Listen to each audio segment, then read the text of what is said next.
A fresh washing machine cleaner and machine cleaning wipes are designed to clean the inside and outside of all washing machines. To use the cleaner, make sure all clothing and items have been removed from the washing machine first. Then, place one tablet directly into the washer. Next, select a normal or heavy cycle with the hot water setting.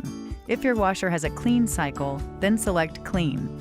For machines with a noticeable odor, run 3 consecutive cycles, using one tablet for each cycle. And be sure to use once a month to keep your washing machine looking like new. Cleaning the outside of your washing machine is easy too. Simply remove a wipe from the pouch, making sure to reseal it.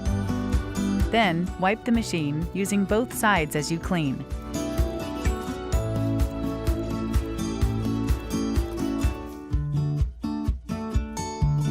When you're finished, dispose of the wipe in the trash.